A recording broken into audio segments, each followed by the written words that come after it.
मधुबन के बाबा, मधुबन के बाबा मुरली वाले, आपका क्या कहना, आपका क्या कहना। ओम शांति। आज 5 दिसंबर 2023 के साकार मधुर महावाक्य है। आज मीठे मीठे बाप दादा बोले, मीठे बच्चे, कल्याणकारी बाप अभी तुम्हारा ऐसा कल्याण कर देते हैं जो कभी रोना न पड़े। रोना अकल्याण व देह अभिमान की निशानी है। बाबा ने कहा, मीठे बच्चे, कल्याणकारी बाप अभी तुम्हारा ऐसा कल्याण कर देते हैं जो कभी रोना न पड़े। रोना अकल्याण व देह अभिमान की निशानी है। बाबा ने आज प्रश्न पूछा कि किस अटल भावी को जानते हुए तुम्हें सदा निश्चिंत रहना है, और उत्तर में बाबा समझाते कि तुम जानते हो कि इस पुरानी दुनिया का विनाश अवश्य होना है। भल पीस के लिए प्रयास करते रहते हैं, लेकिन नर चाहत कुछ और। कितना भी कोशिश करें, ये भावी टल नहीं सकती। नेचुरल कैलेमिटीज आदि भी होनी है। तुम्हें नशा है कि हमने ईश्वरीय गोद ली है। जो साक्षात्कार किए हैं वह सब प्रैक्टिकल में होना ही है, इसलिए तुम सदा निश्चिंत रहते हो। ओम शांति। विश्व में मनुष्यों की बुद्धि में भक्ति मार्ग का ही गायन है, क्योंकि अभी भक्ति मार्ग चल रहा है।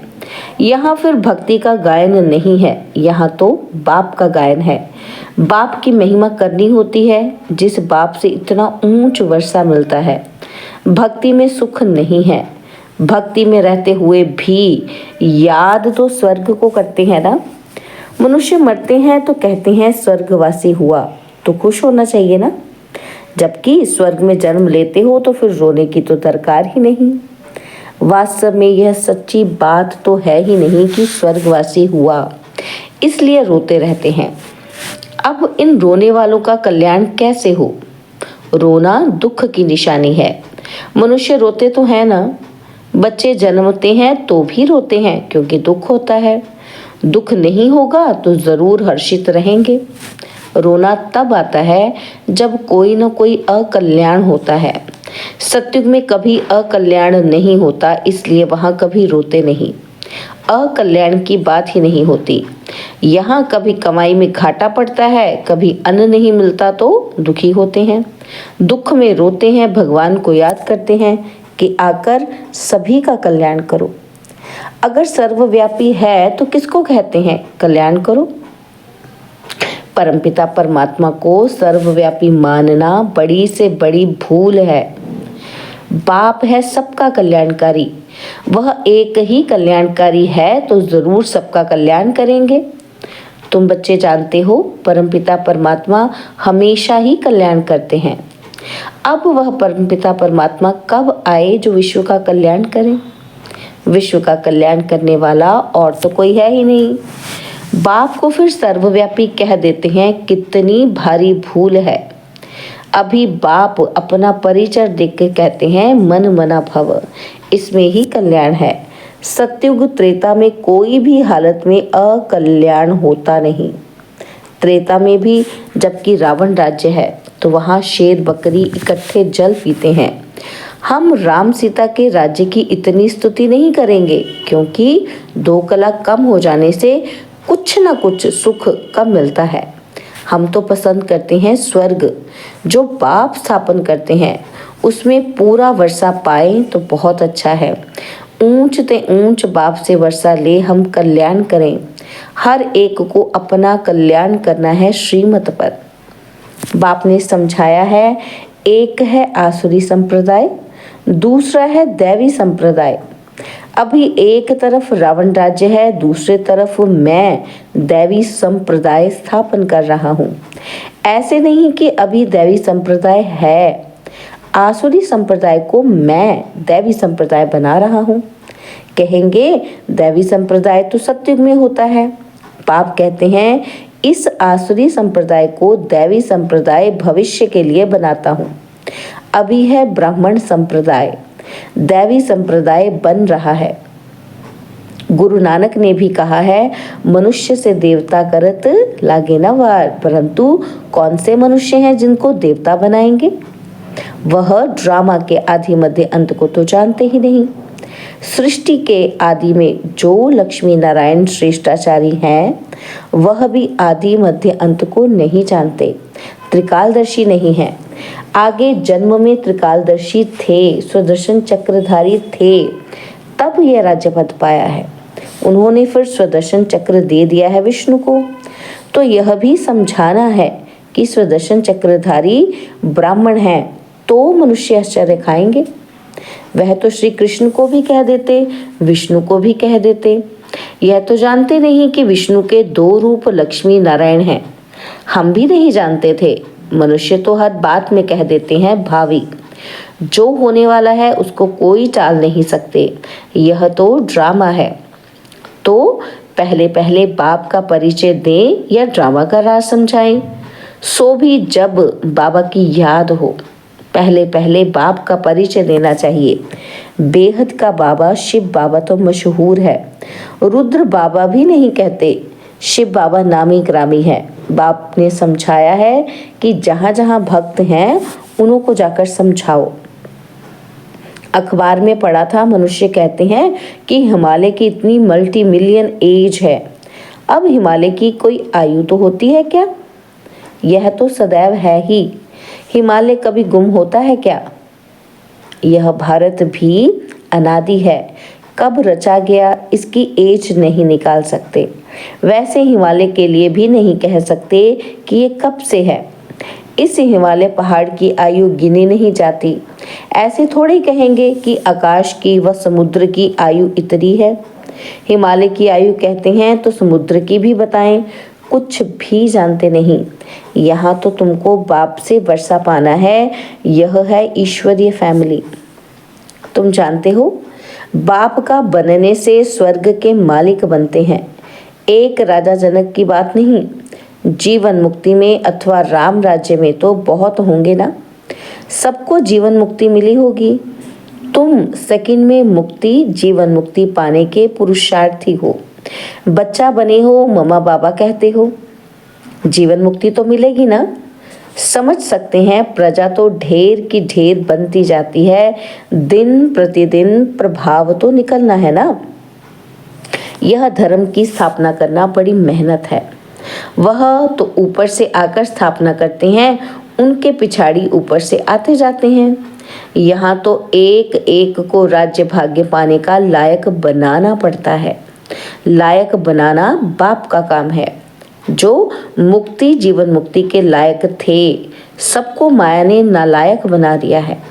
5 तत्व भी नालायक बने हैं, फिर लायक बनाने वाला बाप है।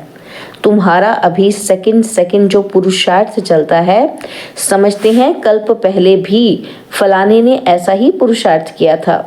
कोई आश्चर्यवत भागंती हो जाते हैं, फारकती दे देते हैं। प्रैक्टिकल देखते रहते हैं। यह भी समझते हैं कि विनाश सामने खड़ा है। ड्रामा अनुसार सबको एक्ट में आना है। नर चाहत कुछ और होता कुछ और। वह चाहते हैं पीस हो, परंतु भावी को तुम बच्चे जानते हो। तुमने साक्षात्कार किया है। वह भल कितना भी माथा मारे कि विनाश ना हो, परंतु ये भावी टल नहीं सकती। अर्थक्वेक, नेचुरल कैलेमिटीज होंगी। वह क्या कर सकते? कहेंगे ये तो गॉड का काम है। तुम्हारे में भी बहुत थोड़े हैं जिनको इतना नशा चढ़ता है और याद में रहते हैं। सब तो परिपूर्ण नहीं बने हैं। तुम जानते हो ये भावी टलने की नहीं है। अन्न नहीं है, मनुष्यों के रहने के लिए जगह नहीं है, 3 पैर पृथ्वी के नहीं मिलते। तुम्हारा यह है ईश्वरीय परिवार, माता पिता और बच्चे। बाप कहते हैं मैं बच्चों के आगे ही प्रत्यक्ष होता हूँ, बच्चों को सिखाता हूँ। बच्चे भी कहते हैं कि हम बाप की मत पर चलते हैं। बाप भी कहते हैं कि मैं बच्चों के ही सम्मुख आकर मत देता हूँ, बच्चे ही समझेंगे। नहीं समझते हैं तो छोड़ो, लड़ने की कोई बात ही नहीं। हम परिचय देते हैं बाप का। बाप कहते हैं मुझे याद करो तो विकर्म विनाश होंगे, और स्वदर्शन चक्र को याद करो तो चक्रवर्ती राजा बनेंगे। मन मना भव मध्यजी भव का अर्थ भी यह है। बाप का परिचय दो जिससे क्रिएटर और क्रिएशन का राज तो समझ जाएं। मुख्य यह एक ही बात है। गीता में मुख्य यह एक ही भूल है। बाप कहते हैं मुझ कल्याणकारी को ही आकर कल्याण करना है, बाकी शास्त्रों से कल्याण हो नहीं सकता। पहले तो सिद्ध करना है कि भगवान एक हैं। उनको तुम याद करते हो परंतु जानते नहीं हो। बाप को याद करना है तो परिचय भी चाहिए ना। वे कहाँ रहते हैं, आते हैं कि नहीं? तो बाप वर्षा तो जरूर यहाँ के लिए ही देंगे, वहाँ के लिए देंगे, है ना। तो बाबा वर्षा यहाँ के लिए देंगे। बाप तो सम्मुख चाहिए। शिवरात्रि भी मनाते हो। शिव तो सुप्रीम फादर है सब आत्माओं का। वह रचता है, नई नॉलेज देते हैं। सृष्टि चक्र के आदि मध्य अंत को वह जानते हैं। वह है ऊंचे से ऊंचा टीचर जो मनुष्य को देवता बनाते हैं, राजयोग सिखलाते हैं। मनुष्य कभी राजयोग सिखला न सके, हमको भी उसने सिखलाया तब हम सिखलाते हैं। गीता में भी शुरुआत में और अंत में मन मना भव और मध्यजी भव कहा है। झाड़ और ड्रामा का नॉलेज भी बुद्धि में रहता है, डिटेल में समझाना पड़ता है। रिजल्ट में फिर भी एक बात आती है, बाप और वर्षे को याद करना है। यहाँ तो एक ही बात है, हम विश्व के मालिक बनेंगे। विश्व का कल्याणकारी ही विश्व का मालिक बनाते हैं। स्वर्ग का मालिक बनाएंगे, नरक का थोड़ी मालिक बनाएंगे। दुनिया ये नहीं जानती कि नरक का रचयिता रावण है और स्वर्ग का रचयिता बाप है। अब बाप कहते हैं मौत सामने खड़ा है, सबकी वानप्रस्थ अवस्था है, मैं लेने आया हूँ, मुझे याद करो तो विकर्म विनाश होंगे। आत्मा मैली से शुद्ध हो जाएगी, फिर तुमको स्वर्ग में भेज देंगे। यह निश्चय बुद्धि से किसी को समझाना है, तोते मुआफिक नहीं। निश्चय बुद्धि को फिर रोने की व देह अभिमान में आने की बात ही नहीं रहती। देह अभिमान बहुत गंदा बना देता है। अब तुम देही अभिमानी बनो। शरीर निर्वाह अर्थ कर्म करो। वह तो कर्म सन्यासी बन जाते हैं। यहाँ तो तुमको ग्रस्त व्यवहार में रहना है, बच्चों को संभालना है। बाप को और चक्र को जानना तो बहुत सहज है। बाप को कितने बच्चे हैं, फिर उनमें कोई सपूत है, कोई कपूत है। नाम बदनाम करते हैं, काला मुंह कर देते हैं। बाप कहते हैं काला मुंह नहीं करो, बच्चा बन और फिर काला मुंह करते हो, कुल कलंकित बनते हो। इस कामचिता से तुम सांवरे बने हो। कामचिता पर थोड़ी जल मरना है, हल्का नशा भी नहीं होना चाहिए।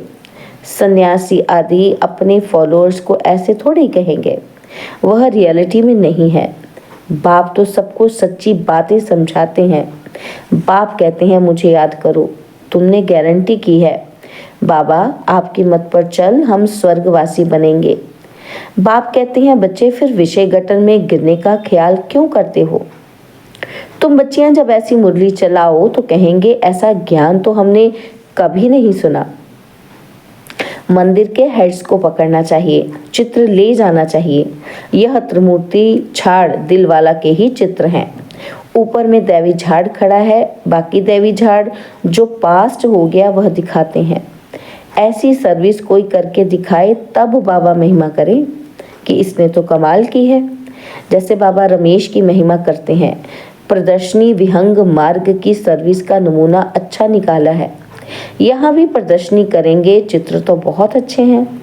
अब देखो दिल्ली में जो रिलीजियस कॉन्फ्रेंस होती है वह भी कहते हैं वननेस हो।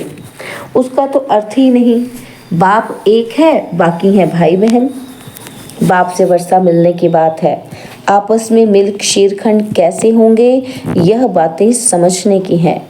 प्रदर्शनी में वृद्धि के लिए युक्ति रचनी है। जो सर्विस का सबूत नहीं दिखाते उनको तो लज्जा आनी चाहिए। अगर 10 नए आए और 8-10 मर गए तो इससे फायदा क्या हुआ? अच्छा, मीठे मीठे सिकिलते बच्चों प्रति माता पिता बाप दादा का याद प्यार और गुड मॉर्निंग। रूहानी बाप की रूहानी बच्चों को नमस्ते। हम रूहानी बच्चों की रूहानी बाप दादाजी को दिलवा जान सिकवा प्रेम से नमस्ते। ओम शांति। प्यारे बाबा, मीठे बाबा, मेरे बाबा, शुक्रिया बाबा, शुक्रिया बाबा, शुक्रिया। धारणा के लिए मुख्य सार है, पहला पॉइंट है शरीर निर्वाह अर्थ काम करते देही अभिमानी रहने का अभ्यास करना है। किसी भी परिस्थिति में रोना व देह अभिमान में नहीं आना है। और सेकंड पॉइंट है श्रीमत पर अपना और दूसरों का कल्याण करना है। सपूत बन बाप का नाम बाला करना है। तो बाबा ने आज वरदान दिया, व्यर्थ संकल्पों को समर्थ में परिवर्तित कर सहज योगी बनने वाली समर्थ आत्मा भव। व्यर्थ संकल्पों को समर्थ में परिवर्तित कर सहज योगी बनने वाली समर्थ आत्मा भव। कई बच्चे सोचते हैं कि मेरा पार्ट तो इतना दिखाई नहीं देता, योग तो लगता ही नहीं, अशरीरी होते ही नहीं। ये हैं व्यर्थ संकल्प। इन संकल्पों को परिवर्तित कर समर्थ संकल्प करो कि याद तो मेरा स्वधर्म है, मैं ही कल्प कल्प का सहयोगी हूँ, सहज योगी हूँ। मैं योगी नहीं बनूंगा तो कौन बनेगा। कभी ऐसे नहीं सोचो कि मैं क्या करूं, मेरा तो शरीर ही नहीं चल सकता, ये पुराना शरीर तो बेकार है। नहीं, वाह वाह के संकल्प करो, कमाल गाओ इस अंतिम शरीर की, तो समर्थी आ जाएगी। तो स्लोगन है, शुभ भावनाओं की शक्ति दूसरे की व्यर्थ भावनाओं को भी परिवर्तन कर सकती है। शुभ भावनाओं की शक्ति दूसरे की व्यर्थ भावनाओं को भी परिवर्तन कर सकती है। ओम शांति। और अब यह एक बहुत अच्छी वीडियो भी जरूर देखें।